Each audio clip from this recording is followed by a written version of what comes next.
Halos hindi na matanaw ang dulo ng pila sa ilang mga gasolinahan nitong Lunes, bisperas ng mega oil price hike. Maraming nagpa-full tank bago magmahal ng 7 to 38 pesos kada litro ang mga produktong petrolyo. Patikim mo lang ng kahit mababa pa ng kaunti. Ang malawakang taas presyo sa mga produktong petrolyo resulta ng umiigting na gyera sa Middle East. Wow. Mata. At dahil hindi pa tiyak kung kailan babalik sa normal ang presyo ng langis, ang ating mga kababayan, kanya-kanyang diskarte ngayon para makatipid. May ihihigpit pa ba ang ating mga sinturon? Baka dapat imbes na de gasolina, o electric cars na. Ang isa sa mga nakikitang solusyon ng ilan, ang paggamit ng mga dumaraming sasakyan ngayon na hindi de gasolina. Ichina-charge ang mga ito na parang gadget o cellphone. At kapag full tank, full charge na, pwede nang umarangkada. Mga EV o electric vehicle. Pero karamihan sa mga electric vehicle sa merkado, milyones naman ang halaga. Di hamak ding mas mahal sa mga de-gasolina. Pero meron din daw na hindi inaabot ng milyones ang presyo.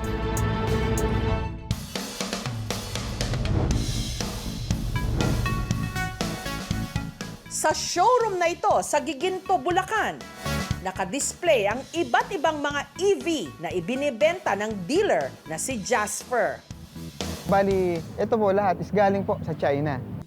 Ang best seller sa mga ito, ang mga cute na kotseng ito. Pero wag daw ang mga itong ismulin. Kasya kasi rito ang 4 hanggang 5 mga pasahero. Ito ang mini electric car o e-car. Tama-tama to sa yung mga maliliit lang yung parking space dahil maliit siya. Tapos madaling isingit, madaling i-park. 8 feet ma'am yung haba niya and 4 feet yung lapad. Ganyan lang siya ma'am itulak, parang laruan lang. Napakagaan. Sa halagang 130,000 ma'am, naka-e-car ka na.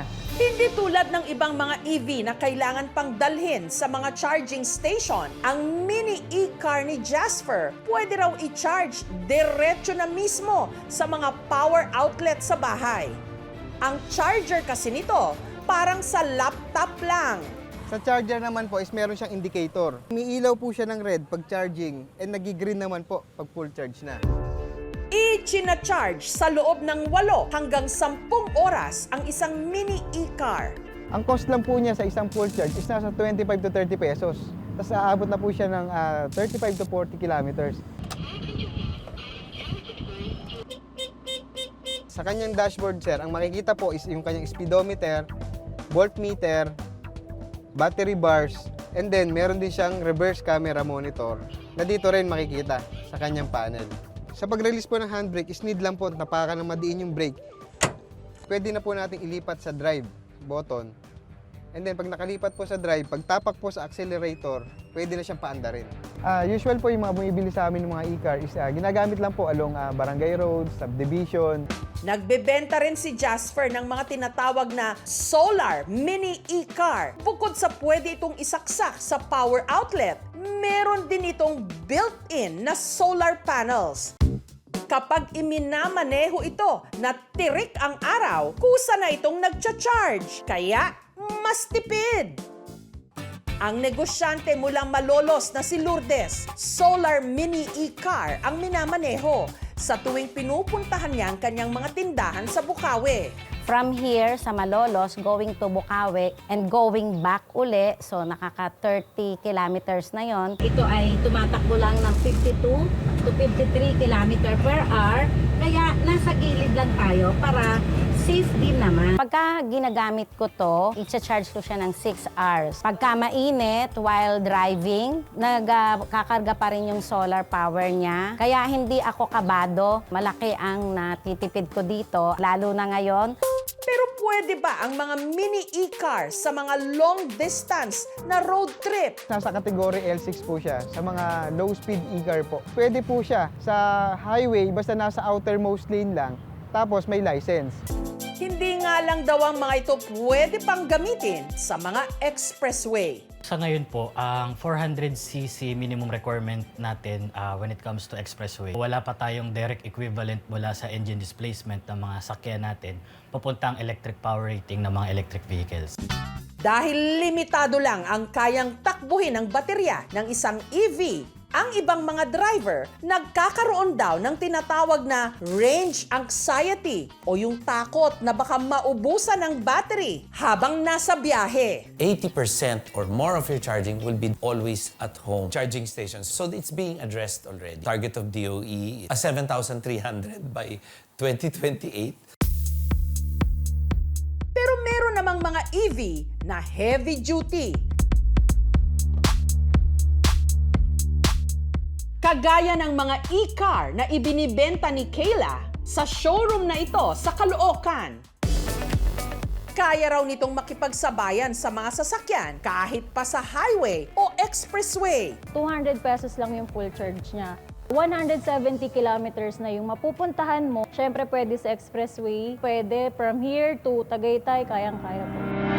Yun nga lang, mas mahal ito kumpara sa mga mini e-car. Bawat unit, pumapalo ng mahigit ₱250,000. Ayan, ang ganda. At sa mga naghihigpit ng sinturon pero gusto pa rin makatipid sa gasolina, meron daw silang isa pang option, e-bike na 4 doors. Ito ang 3-wheel e-bike.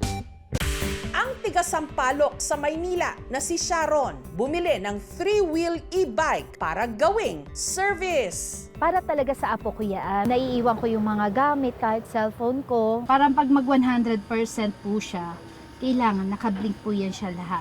Iwan ko lang po siya dito, magdamag. Naka-close naman din po ito, hindi naman mawawala. Hindi naman po siya nag-overheat. Isang linggo, isang beses o 2 beses, siguro nasa 100 pesos, 200 pesos siguro. Sabihin na natin, sulit na ako doon. Eh magkano na ang gasolina natin ngayon? Maliliit itong mga sasakyan na ito. Pag hindi magandang klase, pag nabanggayan or nag-short circuit, nangyayari din yan, hindi ba? Kailangan masusi yung pagtingin nyo. Tignan nyo yung dekalidad. Tignan mo kung may pyesa sila. Kumusta naman ang service nila. Kung wala silang ma-provide ng ganyan, medyo umiwas tayo sa ganong klase. Maging responsableng road users ang lahat, sumunod sa mga traffic rules, i-register ang sakyan on time at maging aware sa iba't ibang mga limitasyon at regulasyon sa kalsada. E-vehicles are always eco-friendly. But we need also to understand yung pag-produce nito ay nangangailangan din ng fossil fuel. Long-term solution really is public transport. Gayong wala pa ring katiyakan kung hanggang kailan ang giyera sa Middle East. At wala nang ihihigpit pa ang ating mga sinturon. Ano pa nga bang bago? Nasa atin ang remedyo at naghihintay pa rin ng pangmatagalang mga solusyon. Thank you for watching, mga kapuso. Kung nagustuhan niyo po ang videong ito, subscribe na sa GMA Public Affairs YouTube channel. And don't forget to hit the bell button for our latest updates.